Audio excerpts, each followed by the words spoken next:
Hello, hello. It's Rainbow, and today we're going into the dark. I'm sure you've been there when you felt that shift, when you realize you're standing on the edge of something unknown.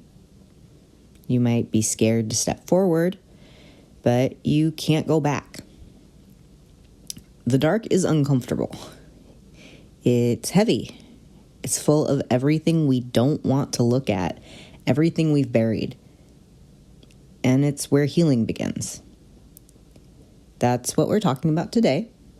What it means to step into the dark, to hold it, to let it hold us, to learn from it instead of running from it. And just like anything else in healing, the dark is not just about pain. It's paradox. Because when we feel lost, that's when we find ourselves. When we feel alone, we begin to truly understand connection. So let's talk about it. Let's talk about the dark, the ways it shaped me, and the ways it shapes all of us. I've had a complicated relationship with darkness. For a lot of people, it's something you avoid, and on a subconscious level, I was conditioned this way too. Even when, ironically, I didn't really shy away from the dark aspects of being human most of my life. I almost seemed to revel in it, but we aren't really taught how darkness can guide us. We're taught to fear it, to avoid it, to reject it. In a way that makes sense. The unknown is, well, it's unknown.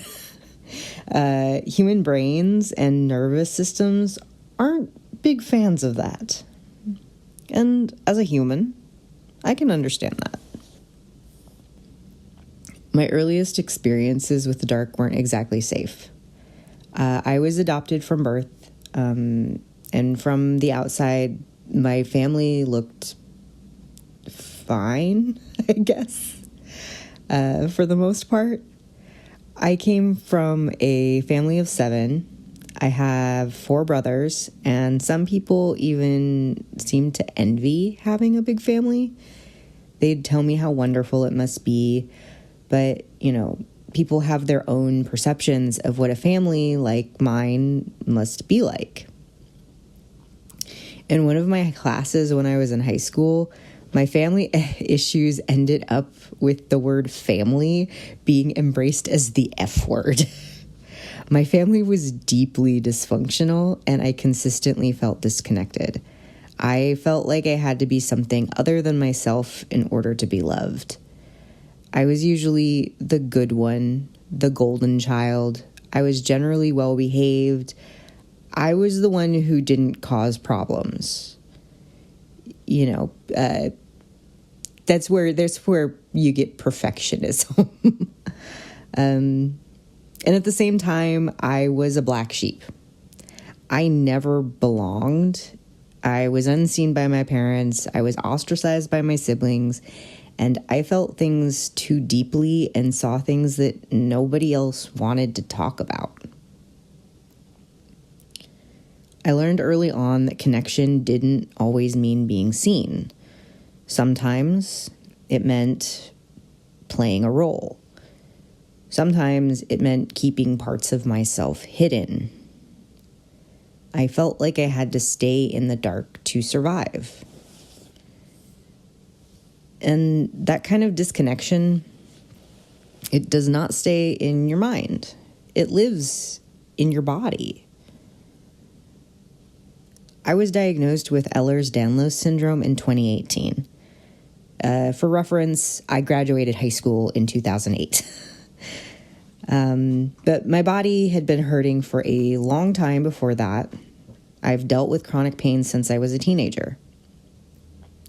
I dealt with a lot of darkness when I was growing up, even before the pain started to present itself physically.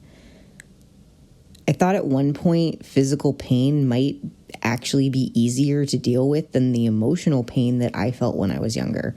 But once the physical pain became constant, I was often looking for ways to escape from myself, from my experiences. I wished I didn't have to have a body, or that I didn't have to exist at all. I'm pretty sure my body has been telling the same story that my heart has. Instability, unpredictability, everything falling apart at the seams. My physical pain was mirroring my emotional pain, but I didn't have words for that. I just knew something wasn't right. It seemed like I didn't need much to sustain me.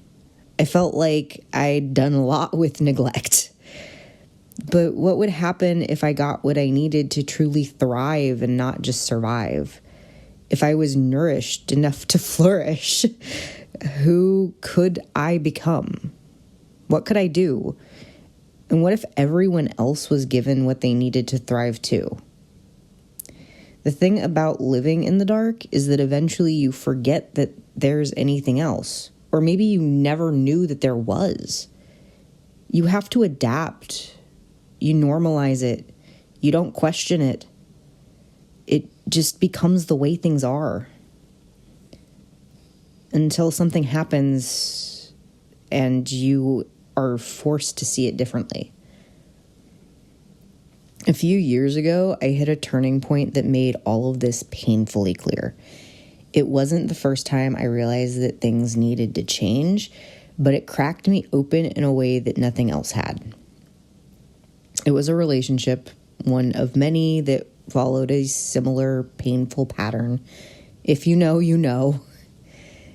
You know, the kind where you're doing everything you can to be enough, to be what they want and need, to prove that you are worthy of love.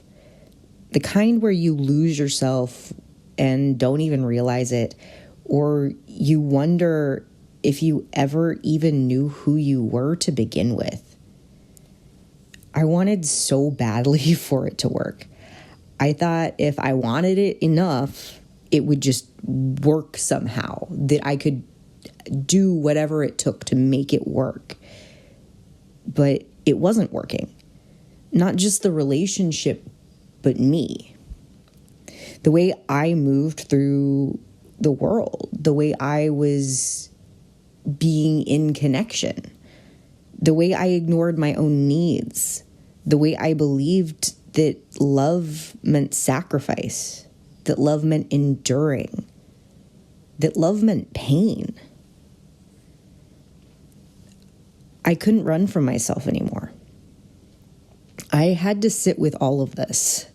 I got to choose to sit with it, to stop looking outward at what they or anyone else was doing or wasn't doing, at what I could fix or change, and to face inward, to look inward into the dark. When you're in the dark and you see a sudden flash of light, it's disorienting. The contrast makes shadows seem deeper and darker. Your eyes have to adjust. Maybe that's why we resist clarity, why we resist healing. When you've adapted to the dark, light can feel less like illumination and more like exposure. But once you have clarity, once you see, you can't unsee. I mean, I guess you could try, like you could pretend, but I feel like in most cases that ends up a lot more painful than going through it. I know for me, once I really saw myself, my patterns, my fears, my pain, I couldn't keep moving the same way. I had to change everything. It was terrifying. And it was liberating. Just like a seed has to sit in darkness before it sprouts, I see the process as cyclical. Darkness is not an interruption, it's integral. Every time I've needed to face uncertainty, grief, deep rest, I changed. I softened, I was restructured, I became ready for something new. I used to think healing meant reaching a state of constant clarity. but light can be overwhelming. You give a plant too much sunlight and it burns. If you sit in the sun, you can get a burn too. If you try to come out of darkness too quickly, it's disorienting. Like when you go outside after you've been sitting in a dark room, brightness can distort before it illuminates. I've learned to move between these states with more grace, to trust that retreating and going into my inner world doesn't mean I'm regressing, and emerging does not mean I have all the answers. Healing isn't linear. It feels messy and chaotic. Sometimes it feels like you're going in circles, but it's a spiral. And each time you return to the dark, you're not starting over. You're leveling up. Like, insert Mario noises or something in here. And healing doesn't happen in isolation. Or it's not meant to. It's all in relationship, even with ourselves. But when you've been hurt in relationships, connection doesn't always feel safe. It can feel really risky. It feels like the most unsafe thing you could possibly do, even if you're not consciously aware of it. I've struggled with that a lot. The push and pull between wanting to be close to people and being afraid of what closeness could mean. Between craving connection and needing distance. Between loving people and not knowing if I could trust them. Not knowing if I could trust myself. For most of my life, I didn't even realize I was struggling with this. I just thought I was anxious, traumatized. I couldn't see the depths of it when I already felt like I was in over my head. Sometimes it felt like I was the only one who hadn't learned how to breathe underwater. Years ago, when I started doing shadow work, I realized just how much of that fear came from inside of me, from the parts of myself I hadn't faced, that I wasn't able to face before then. Because the relationships that we attract, the ones that challenge us, that hurt us, that reflect our deepest wounds, they're mirrors. They show us what we need to see in ourselves, even if it's painful, especially if it's painful. Or they can reflect our growth if we've taken the time to look. And maybe that's why we attract the people we do. Not to challenge us, not just to hurt us or to heal us, to help us see ourselves more clearly, to illuminate the dark and allow us to embrace our shadows. It makes sense that I saw so much darkness when I was the light. It took me a long time to understand that. I wasn't lost in the dark, I was illuminating it.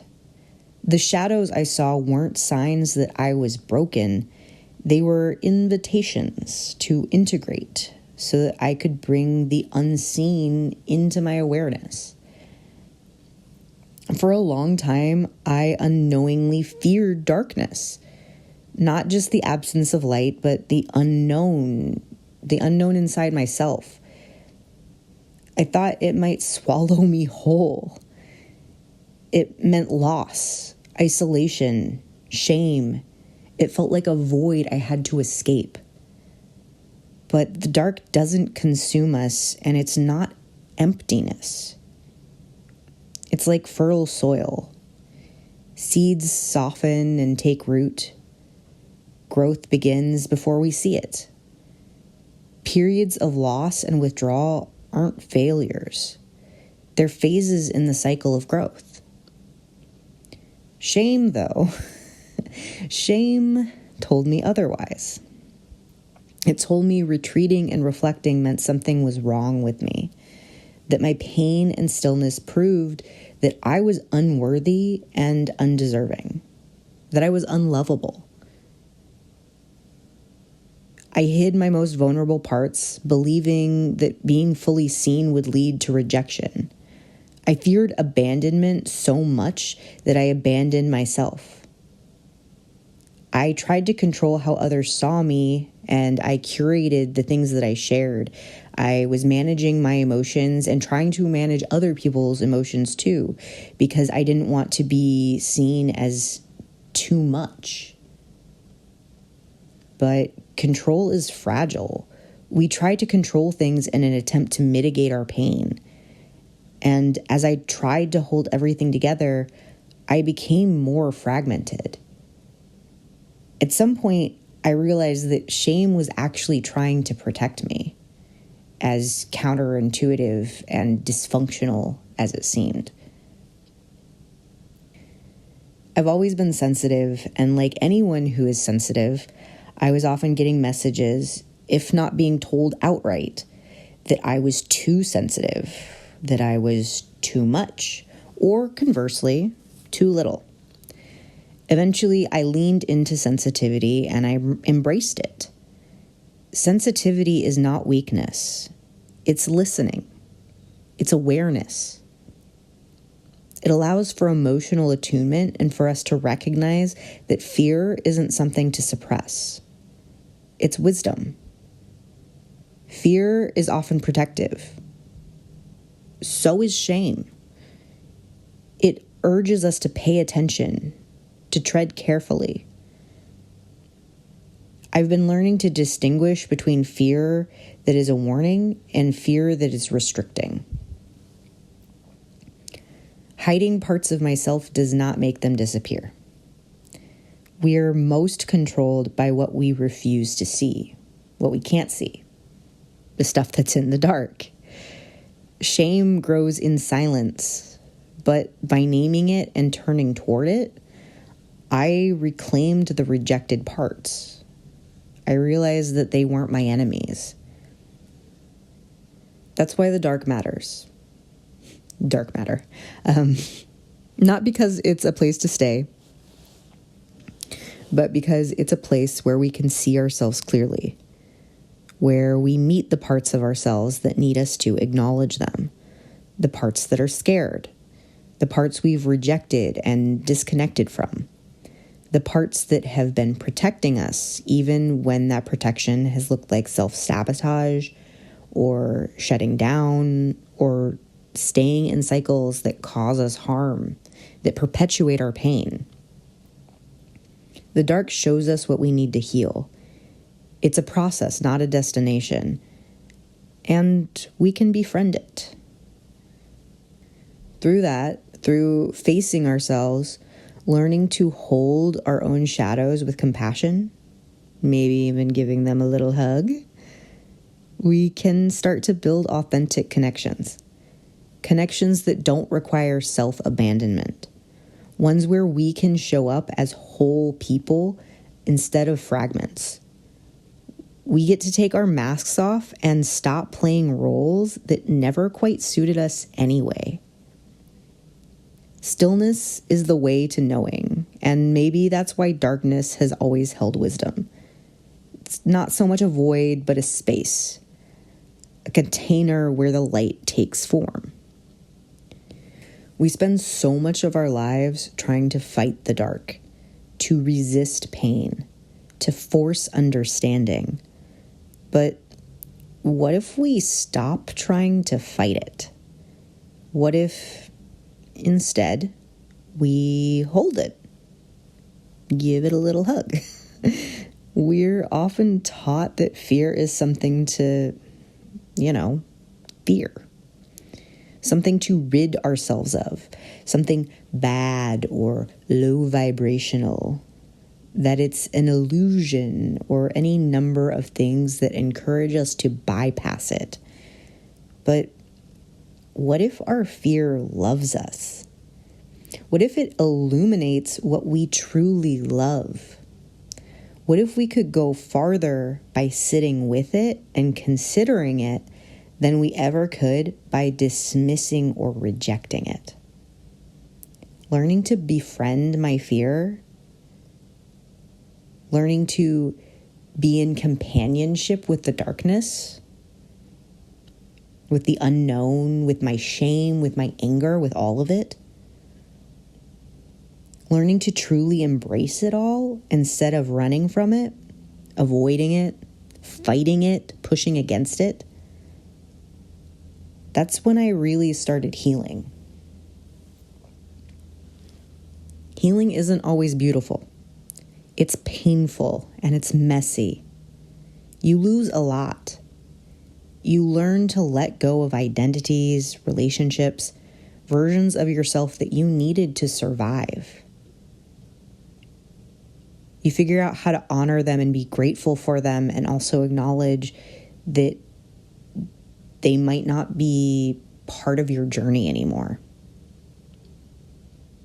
It's about allowing space for all of the parts of you, especially the parts you've been rejecting. I've had to let go of people I loved, people I still love.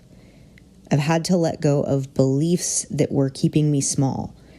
I've had to grieve not just what happened to me, but what didn't happen too. The safety I didn't have, the childhood, the life I didn't get, the love I didn't receive in the ways I needed it. And that's hard and necessary. In that loss, there's space for something new.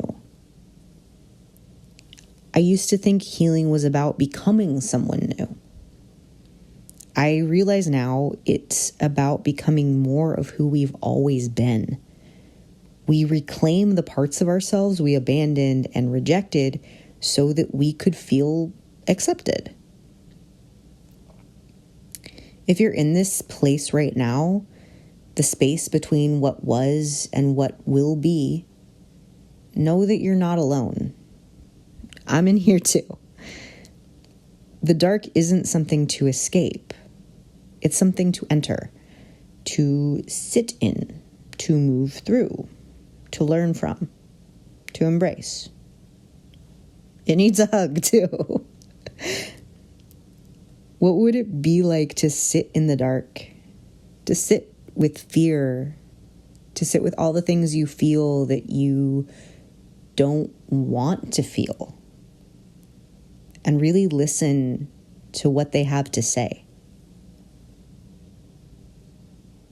Wherever you are in your journey, I invite you to take a moment. Notice anything that's stirring in you or asking to be seen. There's no rush. If you're standing at the edge of the dark, uncertain and maybe a bit scared, I'd like to remind you that you're not lost. You're on the path, your path. And even if you can't see the way forward, even if everything feels uncertain, you're where you need to be right now. You're not alone in the dark. You're not alone in finding your way through it. Granted, this is a whole other paradox that I'm not going to get into right now, but it is okay to accept that that's the way it might feel right now. Thank you for being here. Thank you for listening. Thank you for being willing to go into the dark. So until next time, keep going. Even if going means sitting still. You got this. I love you.